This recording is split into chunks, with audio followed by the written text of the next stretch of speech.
Have you ever dreamed of being an occupational therapy practitioner and volunteering internationally?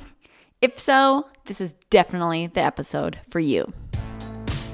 Welcome to the Seniors Flourish podcast, where it's all about helping occupational therapy practitioners disrupt the norm by throwing away the rainbow art and being the best you can be when working with older adults. I wanted to share with you this free web-based site I've been using called SwiftRec. It lets me easily dig through and make adaptive equipment and resource recommendations directly to my patients and their families so I can ditch all those sticky notes and print it off Amazon lists with all the color-coded highlights that we all know get lost half the time anyway. All you do is simply log in from anywhere, including from your cell phone, go through your list of favorite adaptive equipment, resources, or I've even added some things like YouTube videos that I want my patients or their family to use or review. So I just click on the ones I want to recommend specifically for them and send it to them via email right then and there.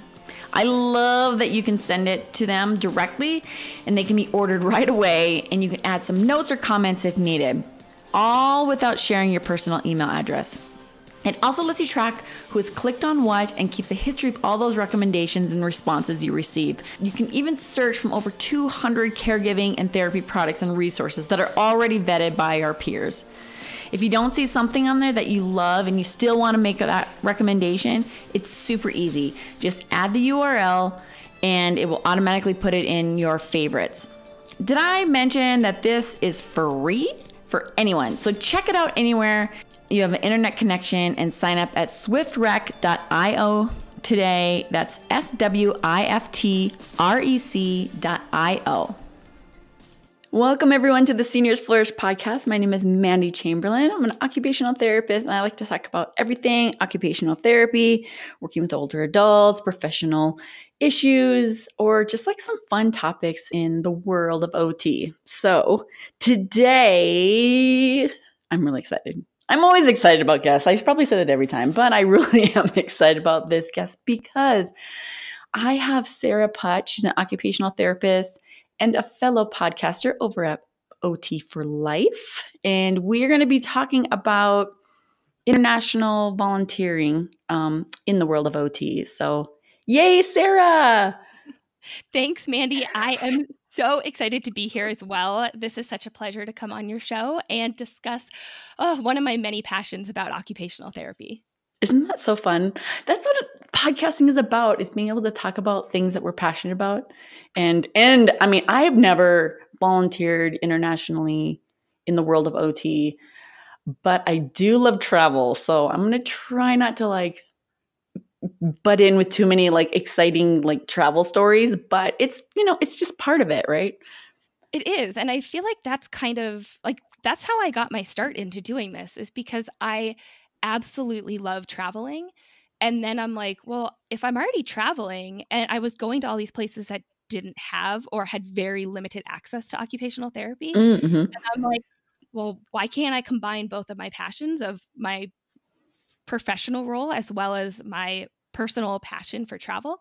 And so they just kind of blended together, and I get this completely different aspect from my travels and from what I do while I'm there.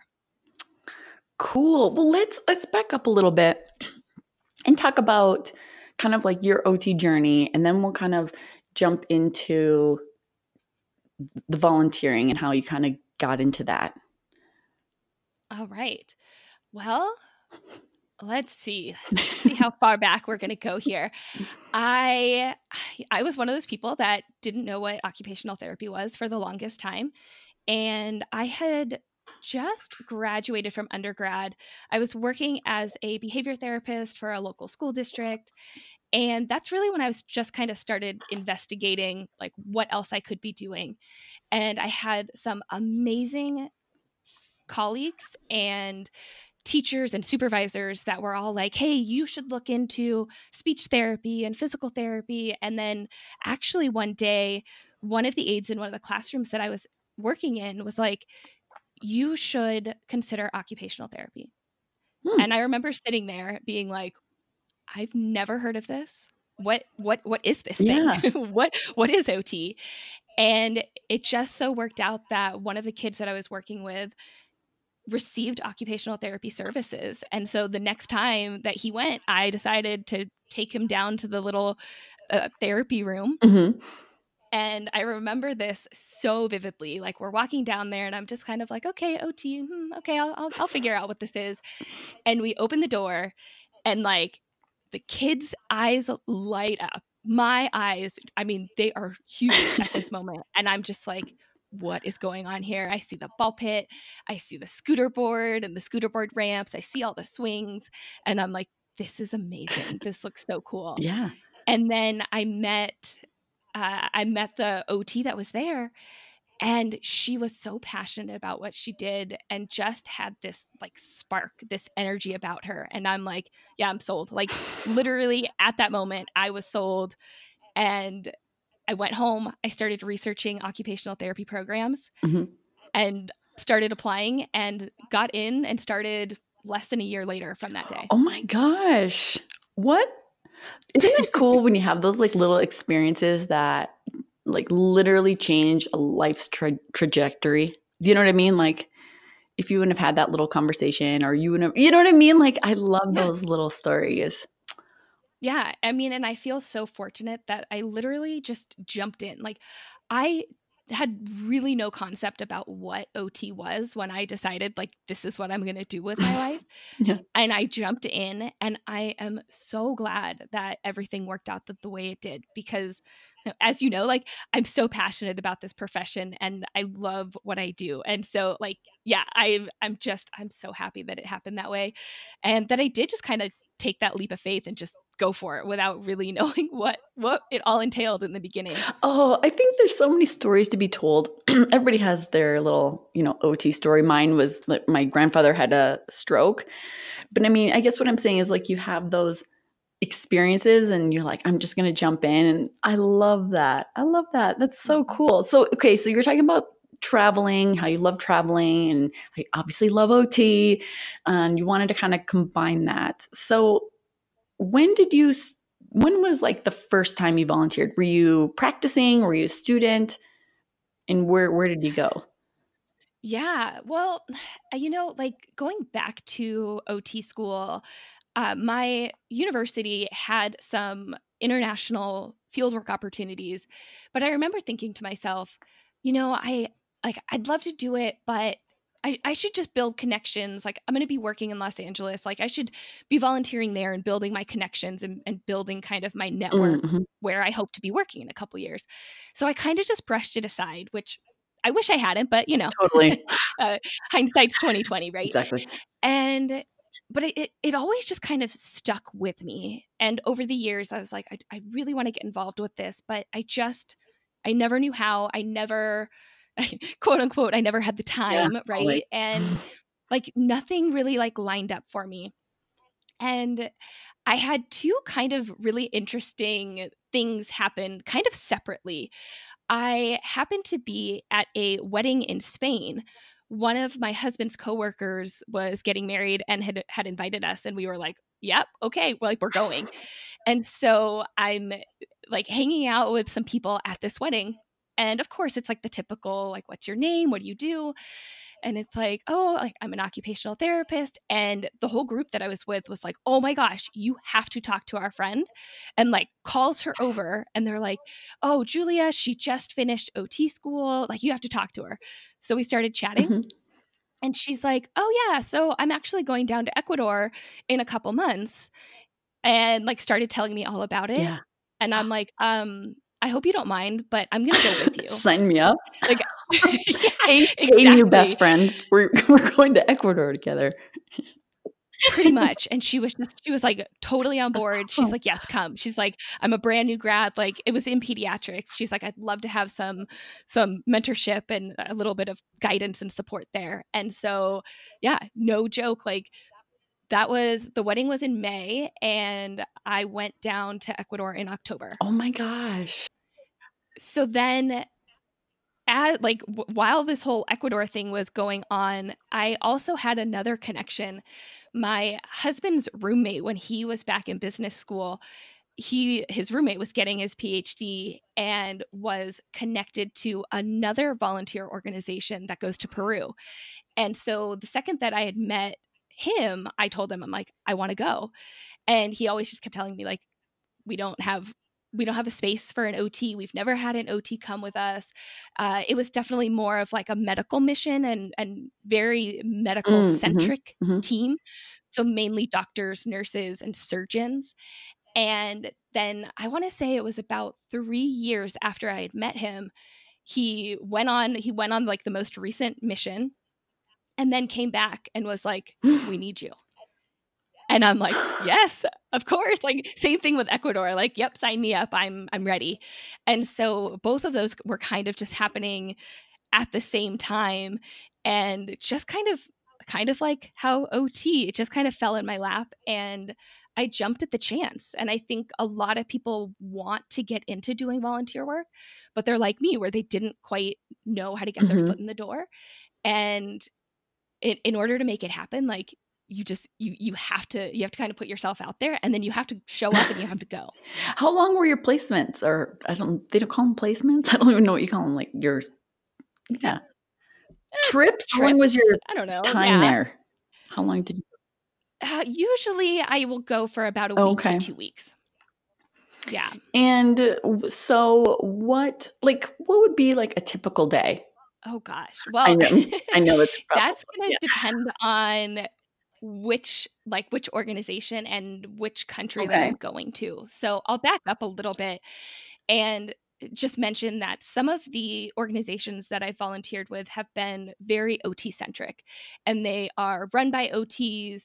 They get it, right? They understand the value of OT, and they understand what we do. And then other organizations that I've gone with, kind of like what I mentioned before, they have either never had an OT, or it's been years since they've had an OT. And so figuring out where you as a volunteer fits into that team also kind of plays a role, because like, I'm trained in pediatrics. So of course I'm going to be wanting, my wheelhouse is going to be with the pediatric clients. But like, Mandy, if you were to go, you would want to be working with the older adults. So it's really kind of tailoring it based on the individual as well. So that being said, like a typical day, like in Ecuador, I would go to a pediatric clinic.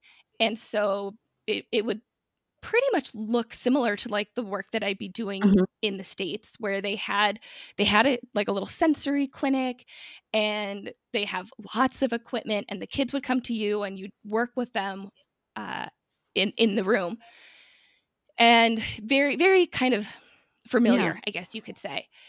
But on some of the other organizations, like, I'll have an opportunity to do what we would call outreach, where basically we stay in a portion of the town, but then we drive an hour to 2 to 3 hours to get to a smaller village out in like the countryside. And that would be more like general medicine type stuff, where I just kind of become a volunteer, and I'm not really doing too much OT work per se, where I'm just kind of helping getting the clients like going where they need to go. And then if there are any consults, then they can kind of pull me in and take a look at the kids and kind of go that route. So it really does depend on the organization as to what you are doing, and also what you feel comfortable doing. Right. So what would you think are some of the, through your experiences over the years, what are some of the challenges of being a volunteer? Yeah, I'm so glad you asked that, because I think it's really easy to kind of glorify this volunteer work. And I mean, it's amazing. Don't get me wrong. I love it. And again, I'm so passionate about it. But there are a lot of challenges. There are a lot of obstacles and hurdles that you kind of have to overcome, both personally, professionally, comfort-wise, like all these types of things. And so I think one of the biggest challenges, or maybe learning opportunities might be a better word for it, is getting to know and getting to kind of understand the local culture. And it's not, you almost have to flip your mindset, because how you or I should say, how I operate in the States, I have to then take what I know, but then apply it to the clientele that I'm working with. And they have different cultures, they have different traditions, different religions, different access to materials and resources and supplies. And that is definitely one that is tricky, Yeah. especially when you first start, because you don't realize what you can, what you can do when you're down there and what you have access to. And so like that can be really tricky, and there can be a language barrier. So of course, then you need to have some sort of a translator to help you out. Other challenges, I think, again, depending on the organization and depending on where you are going, some trips can be extremely lavish where you're staying in really nice accommodations. You have gourmet meals prepared for you and all of this kind of stuff. But then some of them are very bare bones. And there's a full range of what you can experience when you do some international volunteer work. And so another big challenge would be kind of dealing with some maybe accommodations or food that you're not used to. And so I always get a laugh out of when I went to Honduras and we were staying in kind of like this big kind of community room. And like there were about 20 of us that went, and like we had 2 rooms for the girls and then 2 rooms for the guys. And we were all just staying in bunk beds. Like it was almost like being back in camp. Yeah. And we had, oh my gosh, we had bats that would fly in and out of like where we were staying. We woke up one night and like one of the girls was like screaming because there was a tarantula going up the wall. Oh, God. Yeah. There were like scorpions all over the place, and we didn't have running water. And so we had to take bucket showers, and we had to do like, you couldn't just like flush the toilets, right? So you had to like scoop a bucket of water and then pour it from really Force it high down. up. And then, and then it would like suction out the bottom. And so like dealing with some of these things, if you've never dealt with it before, it's definitely a challenge, and it's something that you have to get used to, especially if you don't like kind of creepy crawlies or if you've never had to take a bucket shower before. Hey, that's half the experience, isn't it? Oh, completely. Like also when we were in Cambodia, I remember the first night we were staying at, they called it a hotel, but it was kind of more of like a guest room type place. And I remember like sitting in bed and I'm like, what is that noise? I hear this noise. And then I like turn on the light and I'm like, oh my gosh, it's a gecko. Like there's a gecko on the wall. And I'm like, okay, this is really weird. Like at your first glance, I'm like, I've never had like, I live in California and I live in Los Angeles. We don't have a lot of like bugs and lizards and all that kind of stuff, especially inside. And so I'm like, this is really bizarre. And then I was talking to somebody like the next day about it, and they're like, oh yeah, geckos are good. Geckos, they eat the mosquitoes. Oh, well then. So yeah, you actually want to have geckos in your room because that means they're eating all the mosquitoes, and then you're not getting eaten alive at night. So oh my gosh. So you said, okay, so you've been in Ecuador, Honduras, Peru, Cambodia. Where else have you been? Those are the main ones. Yeah. I've done Ecuador twice and I've done Peru twice now. And then, so those have been like the main volunteer trips that I've done. But I also, when I went to Iceland, I didn't do any volunteer work while I was there, but I actually did, where I actually went to some different sites, some different OT sites, and got to meet some of the local occupational therapists. And then I also got to go up to the university. So they have one university that teaches OT in Iceland. And I got to go up there and I met the program director. I got a tour of the university. And so even though I wasn't doing volunteer work, I got to see firsthand of how occupational therapy in Iceland operates. And I got to see like 4 different sites while I was there.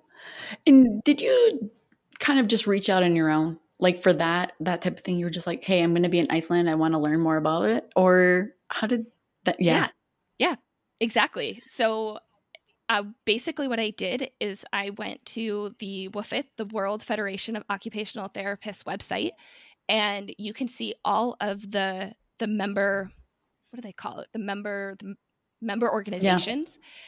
And then if you click on, like, so I was going to Iceland, so I clicked on Iceland, and then it would list the delegates, and I literally just emailed the Icelandic delegate for OT, and I was like, hey, I'm going to be there on like from these like such and such dates, and I would love to meet up with some OTs there and really just get a taste of what OT looks like in Iceland. And I like shot that out into the webosphere. And I was sitting there like, they're not going to respond. Like, this is such a crazy request, right? And a couple of days later, I got a response, and they were so nice. They sent me all these contacts to other people, other OTs that were there. And then I did my own research and kind of looked up which ones, like, of course, I wanted to focus more on like pediatrics and stuff that I was more familiar with, and just reached out to them. And again, the same story. I'm going to be here from such and such date, and I'd love to come and meet you guys and get a tour of your facility. And everybody was so welcoming. They were just amazing. Like, I remember going into the first facility, and we're sitting down, like having some tea, and a couple of the OTs there are like, so let me get this straight. You're on vacation right now, right? And I'm like, yeah, pretty much. And they're like, what are you doing working? And I'm like, this to me is way better than doing any of the tourist attractions. Like, I get to learn about my profession in a different country. I get to connect with you guys. And I got so much value out of that experience than I would have just like going to like the Instagram the Instagram picture places that you would go just to like check that off the list. So I just reached out and was like, I'm going to be here. And they were so receptive, and it was such a great experience. I think there's so much to be said about learning about the profession in other countries, because I mean, you feel like in some ways you kind of feel like it's obviously we have the same core theory and we have the same core beliefs, but it looks so different because of the cultural differences and the religious aspects, and like because we're looking at obviously a person from a holistic view. It's such a cool experience that you have really taken two loves, right? Travel and the profession of OT, and been able to kind of combine it. Like, it's so cool that you've done that. Oh, you inspire me, Sarah. It makes me just want to go everywhere. Because, I mean, like, I haven't, like I said earlier, I haven't like volunteered through OT, but just through like travel around the world, like some of my favorite places and some of my favorite experiences, like I think it would have been cool if I could have like integrated some OT into that, sprinkled it in amongst, but it changes your perspective. It changes your perspective of the profession. I think it changes the perspective. Travel just changes how you view the world and people. That's how I think, just if people could travel more, I think you would just see a different type of, what's the right word? Like, you have just compassion in a different way. Like, not saying you have like more, but I feel like you just look at things so much differently. Even just like, I remember the first time I even was in Bangkok, I remember it was like the most overwhelming. I remember it was just like the smells, the people, the busyness, everything crazy. Then we did this whole big tour and we came back. And I remember telling my husband, well, we weren't married at the time, but I remember thinking like, oh, it's so much more calm. He's like, no, like it was just like sensory overload at the beginning. And it was just, everything was so new that it was just a different perspective, Yeah, that you said it perfectly. It's a different perspective, and it really puts things in perspective. Like, it takes you out of your comfort zone of what you know every day, your daily routine, everything that you're used to. Like, something as simple as the fruit at the market. So fun.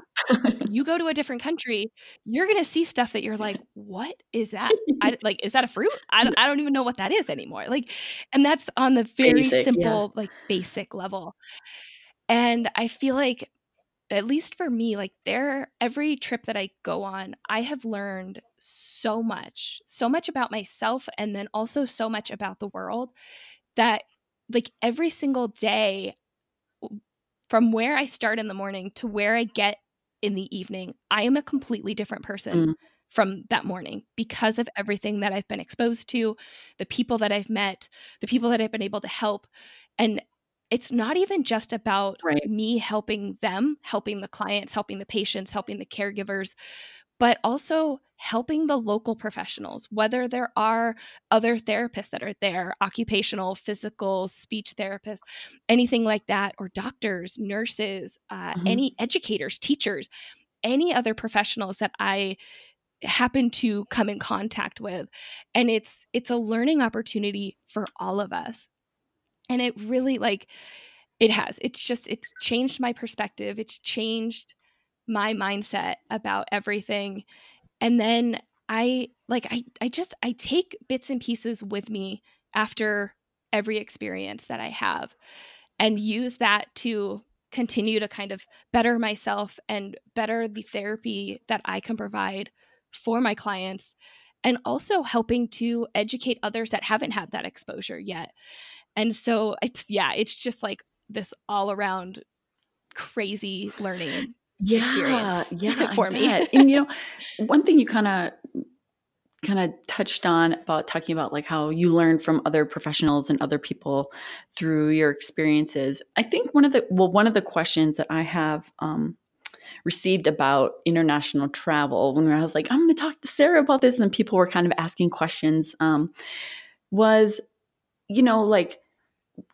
types of companies. There's so many types of companies, and we don't have to get into specifics of companies, but just talking about how to look at what is a company that you feel like is worth going through versus maybe a company that's not a good fit. Because I think one of the things that people wonder about is, okay, so you're going to volunteer, and am I there for kind of a quick fix? We kind of sometimes want this, what's the impact on the community? Is it good for me to go there and volunteer for a week or two and then come back, and what's the perspective? What companies do you know what I'm trying to say? Yeah, it's almost Yes. I guess an ethical question that I was like, I have no idea. That might be something really good to ask Sarah, because because it does bring up a lot of personal beliefs and ethics in that, is because you get something out of it, obviously, and you're going in with complete good intention, but what is the impact on the community? What's the impact on the families and the kids and the country that you're trying to provide something to? Yeah. So why don't I start with kind of some of the negative beliefs and some of the negative backlash that I've gotten. Yeah. And honestly, in all honesty, when I first started doing this and I went on my first trip, here I am, and I'm I'm so excited. I get to go help people. Yes. I get to go do good. And at that time in my life, I didn't see how there could Right. be any bad associated with it. And it wasn't until I got back from my first trip and I was talking to some people about it, and I was hit with this negativity, and I was not expecting it. And I'm like, where is this coming from? And it's continued to happen. And so now I'm actually aware of it, and I've used that negative kind of feedback and the negative reactions that I've gotten from people to really help me figure out what companies and what organizations that I'm going to work with. And so some of the negativity that I faced was, you're just putting on a Band-Aid. You're going in, you're there for a week, you're there for 2 weeks. What good are you really doing? You're literally slapping on a Band-Aid and then leaving.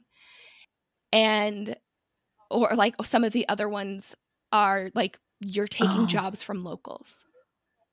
or you're just going for yourself and you just want to go like take pictures Feel just good so kind you of can thing, show yeah. off to everybody.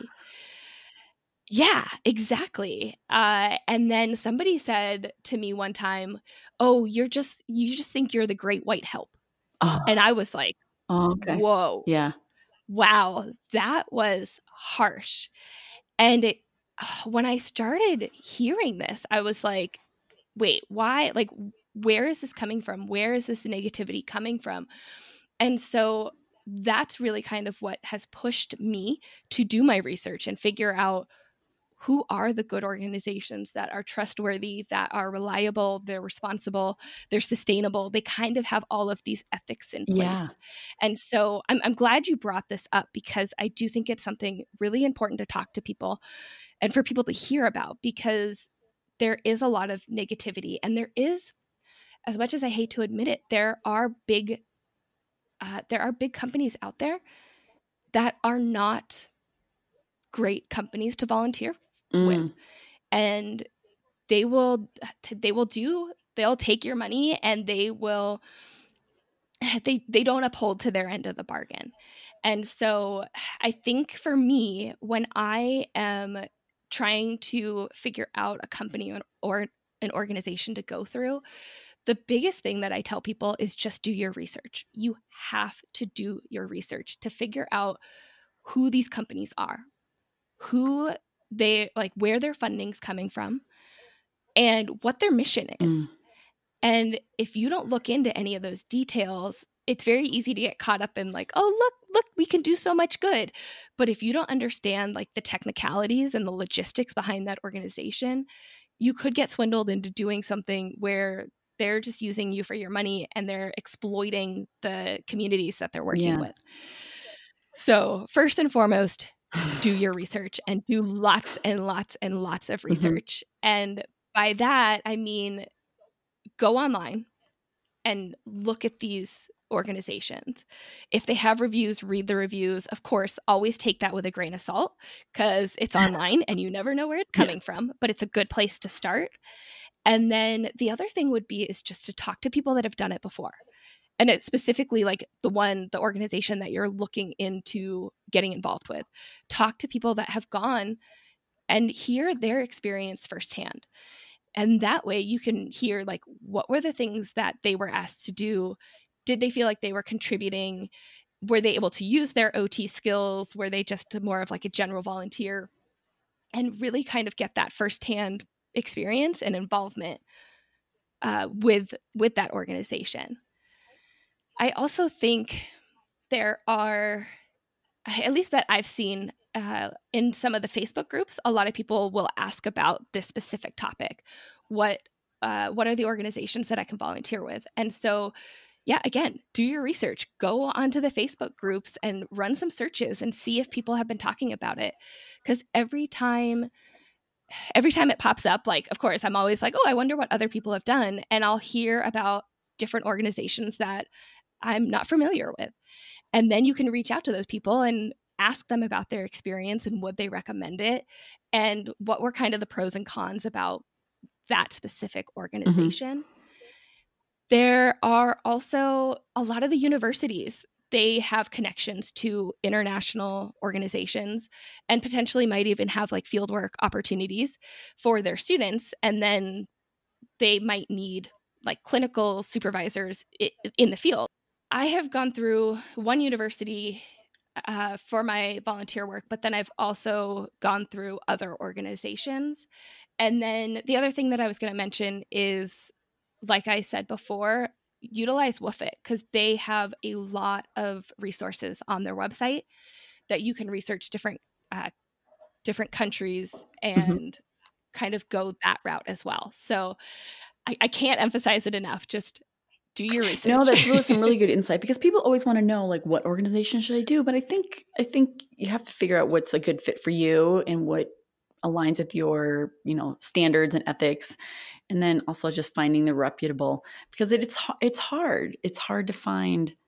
You gotta do the research. Even we all want the quick answer, right?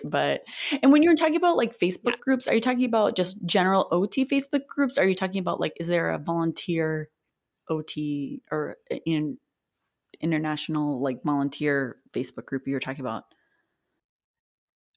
If there is, I am unaware of that group. Oh, okay. You were just talking about like a General. general Mhm. OT Facebook group, Yeah. people talking about volunteering through that. Yeah, Okay. I've seen it pop up in my pediatric OT group. I've seen Yeah. it pop up in, like, just various OT Yeah. groups. So, yeah, I mean, it's easy. Just run a little search and, like, put in international volunteering and Mhm. see if anybody's posted about it.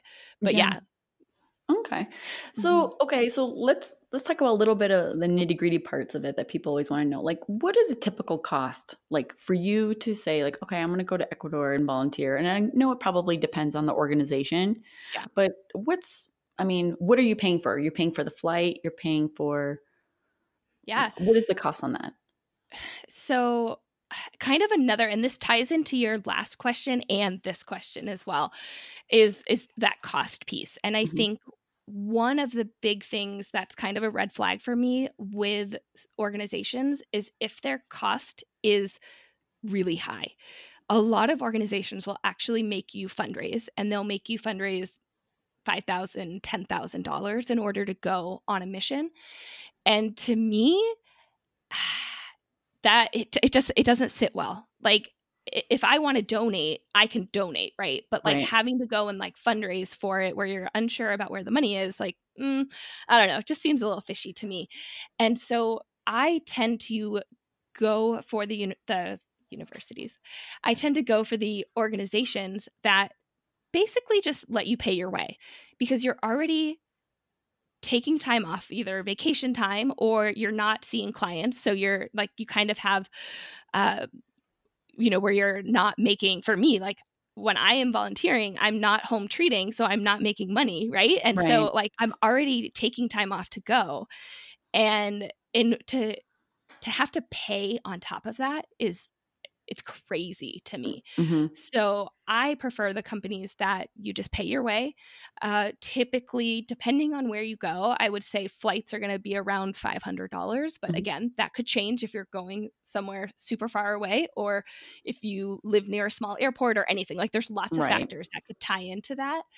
And then you're looking at paying for your accommodations, your food, transportation, and then any sort of like shopping or souvenirs or anything else that you want to do. Mhm.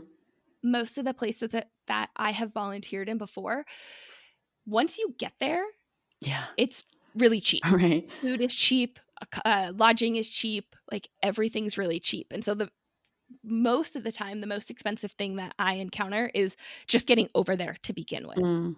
Mhm. So just the cost of getting over there.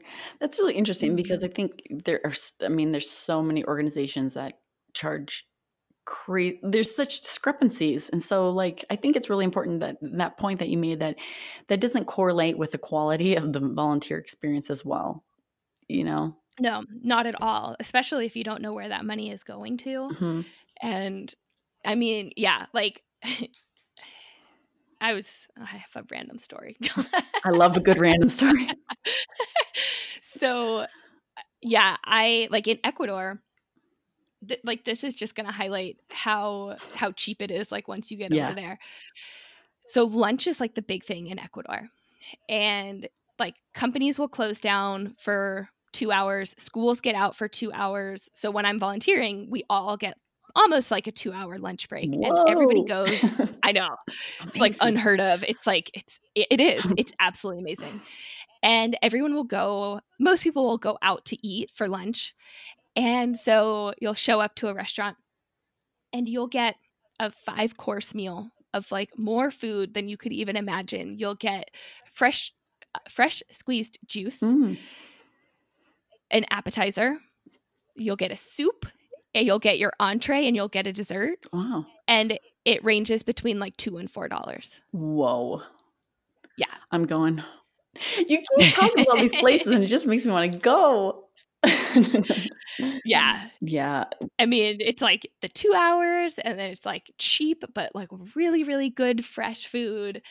And yeah, Did they it's culturally, did they fun. just sit and eat for 2 hours? Is it like, just like a meandering 2-hour event? Or is it like you just have 2 hours off? Do you know what I'm saying? Like if I had 2 hours off, I'd be like done eating in 15 minutes and like, oh, let's go for a little bike ride or something. Like, you know, Right. But again, like that's yeah. cultural, Yeah, totally. right? Like that, because we typically get 15 to 30 minutes to eat our lunch, and we're doing our notes on top of it and Exactly. reviewing our charts for the upcoming treatments that we have to Yeah. do or whatever it is. And so I'd say like a majority of that, like the lunches in Ecuador, like you're sitting there, you're hanging out and you're having a good Oh, time. nice. Yeah, I feel like we do tend to end a little bit earlier, but I think that's also our cultural influence of like, we need to eat fast, You're like, right? whew, 2 hours to eat. This is long. Looking at the Yeah. watch. Yeah, but then you have time to like go, like you can go pick up some fresh bread, like that's just coming out of the bakery next door, or run home to check on some things or anything like that. So it's hard to say, like, because I'm not a local Ecuadorian, Right. like I want to say that they hang out most Yeah. of the Yeah. lunchtime, but that's a good question. Oh gosh, I love those little cultural differences. Hmm. So if you were going to go on a trip, what kinds of things do you bring? Do you need to bring supplies? Do you just grab some clothes and a and a book? I don't know. What kinds of things do you Yeah. bring? So another really good question, and I want to answer with it depends, because it depends on the organization. Like Mm, really, it really depends on what organization you're going with and what is already down there and what their needs are. So my general rule of thumb is that I don't tend to bring much with mhm, me, because again, when we're looking at that responsibility and that sustainability piece, if I'm bringing stuff down that they don't have access to, what if it right. breaks? Or if they need another one, how do they get that material? And so if I'm bringing anything down, it would be something that I feel like I could find down there. If we needed to replace it or anything like that, they could have access to it. And I think this just kind of ties into utilizing our therapy brain of going somewhere without materials and then utilizing what they have, and really kind of bringing out that creativity piece, rather than let me bring what I'm comfortable Yes. with and this is what I'd be recommending to people in the States, but they might not be able to have access to that there, or it could be really really expensive, Yeah. or like there's so many other factors that could play into it. So typically I don't bring much supplies down with me. I when I went to Honduras, I did bring a couple things, and I'm glad that I did, because we had a bunch. Okay, so Honduras was different for me because I didn't get to see a lot of pediatric clientele.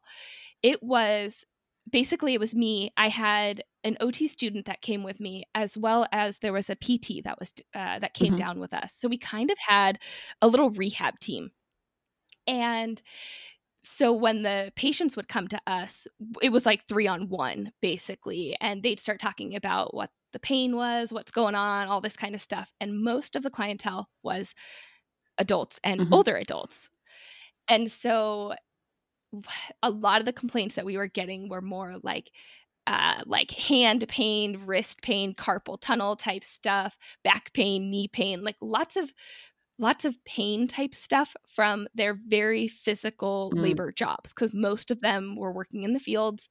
They were carrying bricks. They were uh, gardening, like what's the right word? Farming. Farming. There Got we it. go. They were tending to their farms, and just lots of kind of like back-breaking work. So it was a lot of just pain that we were seeing. And so um one of the stories is we had this gentleman that came in, and he was complaining of knee pain, but the knee pain was only on his left knee. And the PT, like, she was a brand new PT, she was amazing, like she like immediately just like jumped in and was like, oh, I need to do this, and it's this muscle and it's this muscle, I'm going to give you this stretch and this, and like everything. And I sat there for a second and I'm like, but why is it only the left? Like, it's not Yeah. both knees. why is it only the left knee? And so after a little bit more kind of interviewing and talking to him, we found out that this gentleman he transported firewood, and that was his job. That's what he did. And in order to pick up the firewood, he would bend down and put his left knee on the ground. And so he was kind of being like that half kneel. So the right leg was up, the left knee was down. And then he'd pick up the firewood and like toss it over his shoulder. And I'm like, well, that's it right there. Like, that's why his left knee hurts. And so going back to the supply piece, we actually, I had brought down some pool noodles. You never know when you need a pool noodle. It's true. Right. Yeah. And I had some duct tape, and then we were able to find some rope that was actually like some string / rope that was at the medical clinic that we were at, and turned that into a knee pad for this gentleman. And he didn't get it at first. Like, as I'm making it, he's like, what is this lady doing with this pool noodle and duct tape? And so I put it on, and then I told him, I'm like, pretend like you're picking up your firewood, like basically go through the motions of what you typically do. And all of a sudden he put his knee down and he looks up at me and is just like, he just smiles. And I'm like, that's it. So pool noodles and duct tape have been, at least in Honduras, that was like a lifesaver for me. Other supplies, I think sometimes the organizations will actually ask you. And so let's see, when I just went to Peru, they asked for vitamins and reading glasses. And that's what they wanted all the volunteers to bring down. So not super like OT centric, but that was something that they wanted to be able to provide for people that needed them. But yeah, I feel like I typically don't bring stuff down unless I'm asked to, or if I have been there before. So like Ecuador or Peru, if I've been there and I've noticed a need, and I check with like, for instance, in Peru, I work pretty closely with some of the physical therapists that are down there. So I could reach out to them and be like, hey, last time I was there, I noticed that you guys didn't have any oral motor materials. Do you think that that's going to be something that could still be a benefit for the clients that are there? And so, yeah, I don't want to just come and bring down a lot of stuff. That makes complete sense. I mean, think about it. I mean, we do the same thing kind of, when we're working. Pediatrics is a little bit different, I think, in a sense. But like, like when I work in someone's home, working with adults or older adults, like I really want to use what's in their environment, right? So it kind of makes complete sense. So first of all, just talking to you about all this stuff and traveling and using your OT skills and learning so much gets me so excited. Oh, it makes me think, where could I go? But what is something that you've feel like how has that impacted or influenced you? Why do you think it's an important thing to do for you? I think for me, kind of what I mentioned before, like every time that I travel, I learn something. And typically it's something that I wasn't expecting to learn. And it's really just continuing to open up my eyes, open up this awareness about the world and how the world operates, and really kind of taking me out of what I know and putting me into kind of some uncomfortable environments, and really kind of being faced with things that maybe I'm not familiar with, or like diagnoses that I don't typically tend to see, or they tend to be more severe than what I would see in the States. And I think the biggest, and this is like kind of just a global thing, like talking about volunteering internationally, is that it really just contributes to me being a lifelong learner and just never settling for what I think I know, and continuing to kind of push the envelope and challenge myself and expose myself to other ways of living, other places, other people. And I know like No, that's not no. really specific. I don't know if that's like answering what you are thinking, but like it's really hard for me to just like pinpoint one thing. It's just this constant learning about myself and the place in the world that I hold, but as well as everything else that's going on. And I think it really makes me realize Mhm, how mhm. big the world is. And yeah, I think kind of that scope that one person is able to have just by affecting one person in one community in Yeah. one town, and really how much you can impact the world in just doing that. I think that's beautifully said. And like you said, I think just travel in general does that. That's what it's done for me. Like, I grew up in a very small town in North Dakota. Like, there's not a lot of diversity there. I never went anywhere, you know, outside, much out of my state. And when I started kind of exploring and traveling, it did the same thing for me. It just opened my eyes to so many things, and it really changed me. It changed my perspective of of where I am in the world and how the world kind of really on a really minuscule scale operates. And I just look at it so much differently. You know what I mean? And I Mhm. think it gives such a different perspective, and has educated me on, honestly, I really feel like I'm more compassionate and always trying to grow in that area, of course. But like, like I just see things and f- realize how grateful I am for where I was born and who I am. And like, that is just like the luck of the draw. Like, I just was born in this, this amazing country, and having a, supportive family and a supportive community. And I'm just like, wow, like it just changes that. So I think it's okay to be broad, because it's not, it's bigger. I feel like sometimes it makes it, the world is bigger than you. And sometimes I Mhm. didn't really realize that before.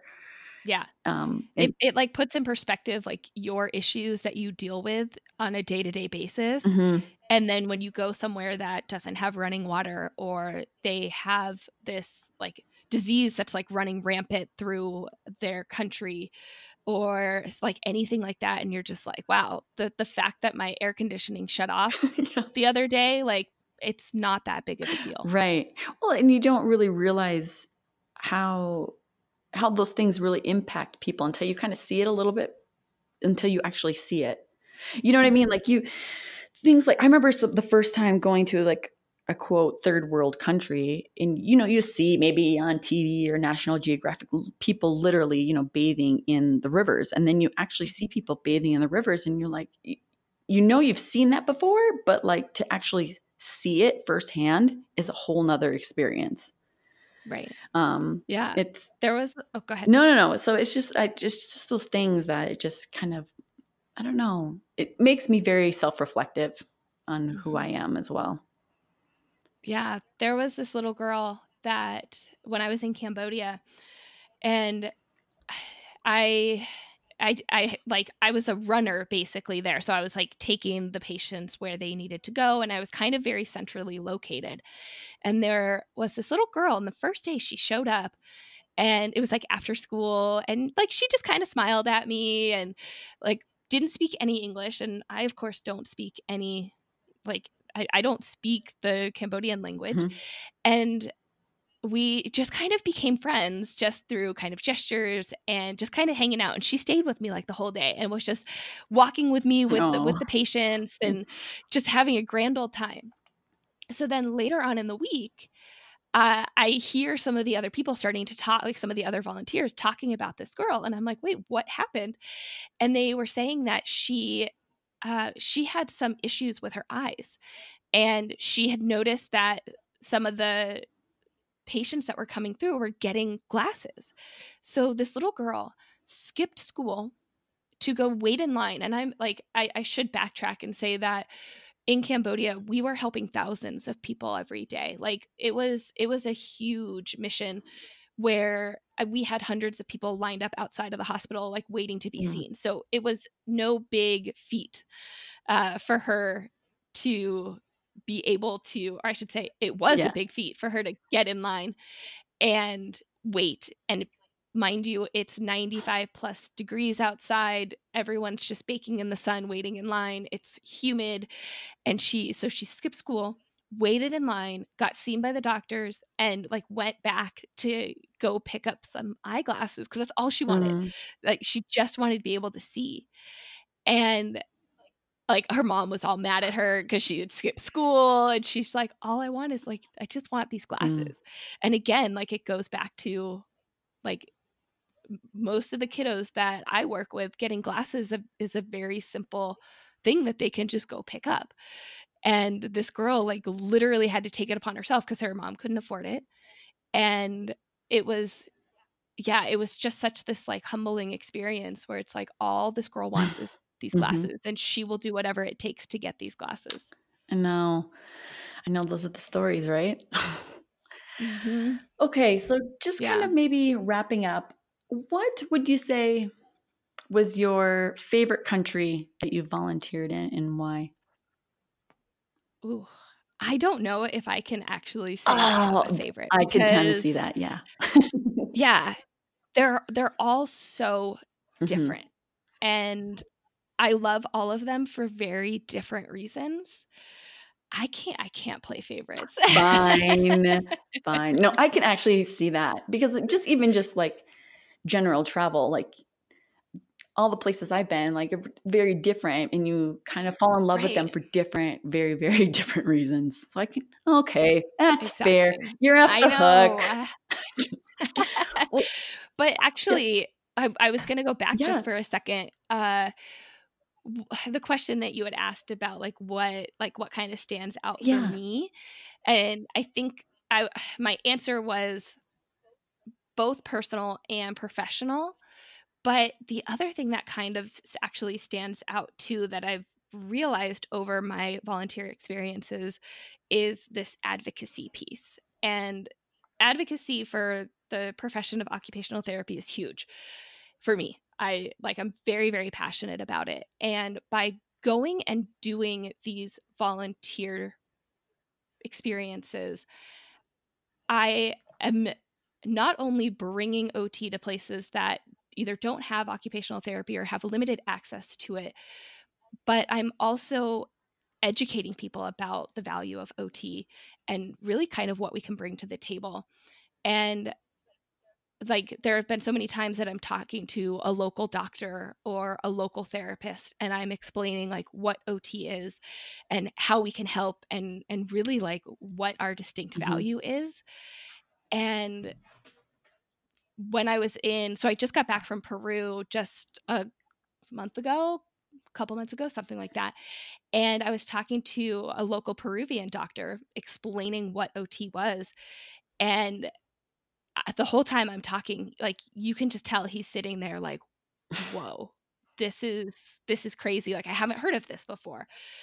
And no joke, like a couple minutes later, one of the other volunteers from the States comes over, and he's a young guy, just graduated, like trying to figure out what he wants to do, is looking into all these medical specialties. And I had just had this conversation with the Peruvian doctor. And then that doctor starts talking to the volunteer and starts explaining what occupational therapy is to that volunteer. And I was just sitting there like, oh my goodness, this is crazy. And he did a brilliant explanation of it. And then you could like see the volunteer sitting there like, wow, that's really cool. I didn't realize that was a profession, and like just kind of like connecting the dots there. And so really like going and doing things like this, especially if they don't have OTs or have never had an OT, it's a great way to promote the profession of really kind of what we can bring to the table and how we can help in like such these important ways that sometimes are overlooked with other Mm. professions.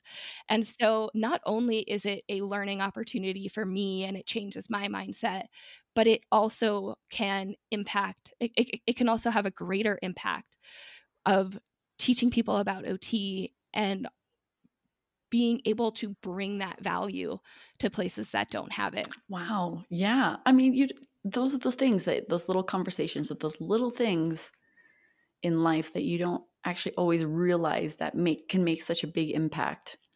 And just spreading the word and being present in occupational therapy and wherever that may be really does, yeah, but lets you have a seat at the table and shows our distinct value is so important. Good one, Sarah. Good one. So let's kind of just transition. Talk a little bit about OT for Life, your little baby, the podcast. My baby. Yes. Okay. OT for life. Yes. I I love OT, as everybody can tell at this point. I am just so amazed by this profession and the therapists, the students, everybody that's in this profession. And really it really just kind of stemmed from, I have to admit that I'm a podcast junkie and I listen to podcasts all day, every day. And I was meeting so many amazing OTs, OT students, and just so many people that are in the field that were up to just these crazy things. And I really wanted to kind of have a platform to share what everybody is up to. And so I was like, hey, why don't I start a podcast? Yeah, just kind of on a whim. No. And it was also kind of a personal challenge for me because I've never been a public speaker. I've never really been fond of it. And so I had this idea because I listened to podcasts and I wanted to kind of further advocate for the profession. And I had all these people that I'm like, oh my gosh, I want to share your story. What you're up to is so amazing. And then I had my personal challenge of like, I need to get over this fear of like public speaking. And so I started OT for Life, and it has been such a wonderful experience for me.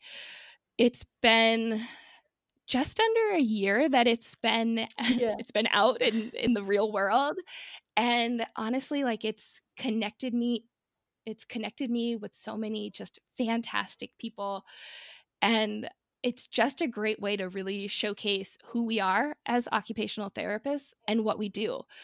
And not only does it inspire people that are in the field, I also hope that people that are people that are outside of the field of OT can listen and start to understand the breadth of what we do as occupational therapists, because it's such a broad field. And if you talk to one OT, you've talked to one OT, and that's what they do, right? Like that's not what we all do. And I think so often occupational therapy kind of gets pigeonholed into, oh, well, if you're an OT, you only work in a hospital or you only work in a school. And there's so many different practice areas out there, and there's so many things that we can do as an OT. And so, yeah, OT for Life is also kind of that platform to really just showcase the value of who we are. Awesome. And you are on iTunes. Like, how can they find you? Yep. You can find me on any podcast player that's out there. You can just search for OT for Life. And if you want to find me on the socials, you can find me on Instagram. It's OT.4.life, LYFE. And everybody always asks me, like, why is it spelled with a Y? Yeah. My super cheesy, but I'm going to stand behind it answer is because OT, occupational therapy, is the Y of life. Oh, I love that. You know what? I've always wondered that too, and I've actually never even asked you. So I think that's great. Oh gosh, good one, Sarah. Yeah. You can also, I was going to say, you can also find me on my website too. which is just otforlife.com. And Awesome. I'd love to hear from people if they have done any sort of international volunteer work, if they have their own experiences. Like, please reach out to me. Let me know. I'd love to hear like where you guys have been and how your experience has been, because I love just hearing about this and talking occupational therapy and talking about occupational therapy across the globe. So definitely hit me up and let me know if you guys have done it, or if you have any questions, if you're looking to do it and kind of get your foot in the door. Perfect. I'll put all your links in the show notes, in your Instagram handle and website and everything like that. So if anybody wants to get in touch with Sarah, please reach out. We as podcasters love it when people reach out, write reviews. It's hard to get a lot of feedback sometimes on trying to see, like, we always want to improve our shows and have the conversations and the connections with people who listen. So please reach out to us. And especially if you're talking about like something super fun, like international OT travel, like gotta hook up with Sarah, right? Yeah. Oh, I mean, I could talk about this for hours and have so many more stories to share. So I'm definitely open to it and would love to hear what other people have experienced. Well, thank you so much, Sarah, for sharing your passion with us today. This has been such an honor. Thank you so much, Mandy, for having me on. And yes, I loved our chat. Thank you. Oh, thank you. And thanks everyone so much for listening. So until next time. Do you feel like you're navigating the OT world without a map? Not feeling confident or competent in your day-to-day treatments and struggling to apply your knowledge clinically? Then be sure to check out the Seniors Flourish Learning Lab membership. It has all of the treatment ideas, patient handouts, clinical resources, community support, and mentorship you need to succeed. Join today at seniorsflourish.com/learninglab.